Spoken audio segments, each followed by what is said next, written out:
I met a young lady. She grew up very healthy, active, and energetic.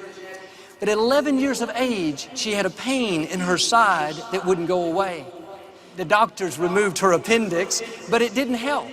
Her health still continued to go downhill quickly. She lost 30 pounds in 3 weeks. The doctors were baffled, couldn't figure out what was wrong. Her legs became weak. She lost movement in her arms and hands. She couldn't swallow her food. When she went to speak, her words were not there. She described it like somebody was shutting off the circuits that controlled her mind and her body.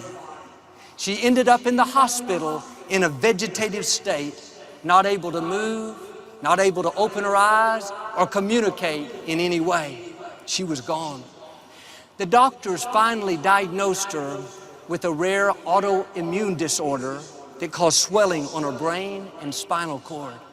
They told her family that she would be a vegetable the rest of her life. There was a good chance she wouldn't live that long. Against all odds, her family believed that God was in control, that He could restore health back into her. Her brothers and parents, they would hold conversations with her, talk to her like she was still there. Month after month went by, no sign of any change. 2 years later, this young lady woke up on the inside. She still couldn't move, couldn't open her eyes, didn't look like anything had changed, but now she was aware of everything that was going on. She was trapped inside her own body. She couldn't tell anyone she was there. She could hear the doctors telling her parents that she was gone and there was no chance of recovery.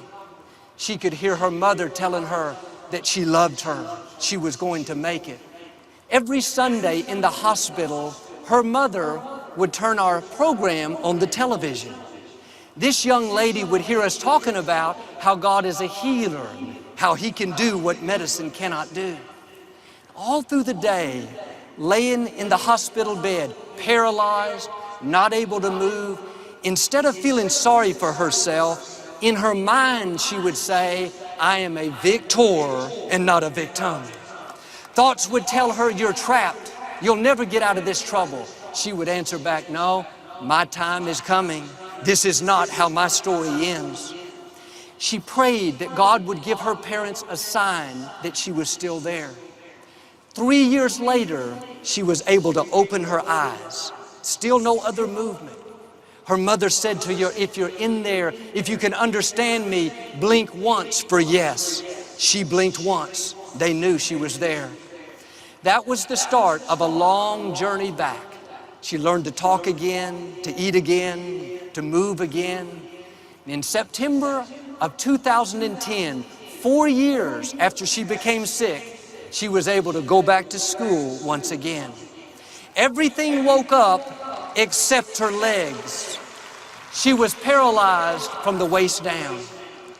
And she was grateful to be alive. She was happy to be out, but she wasn't satisfied.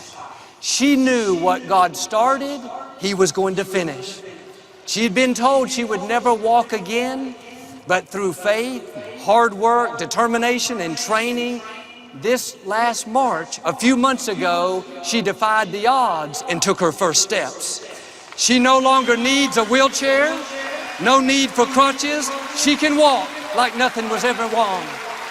Today, at 21 years of age, she's one of ESPN's youngest on-air personalities. She's a model, an actress, a motivational speaker. My friend is with us on the front row. That's Miss Victoria Arlen right there. Come on, Victoria, can you stand?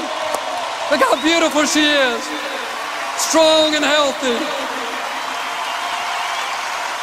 Victoria told me, she said, I wouldn't choose what happened to me, but I wouldn't change it.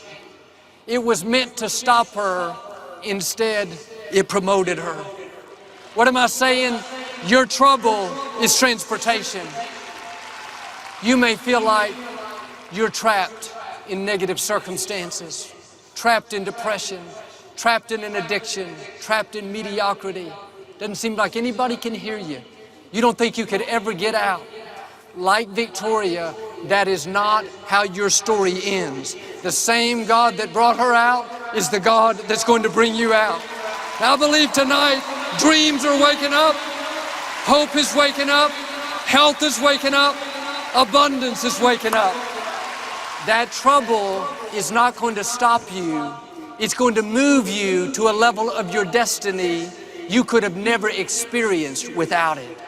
You may not have chosen what you've been through, but when you see how God pays you back, the new doors He opens, how He uses it to your advantage, you're going to say like Victoria, I wouldn't change it. Friends, you are anointed for that trouble. It may look like a setback, but really it is a setup for God to do something greater in your life.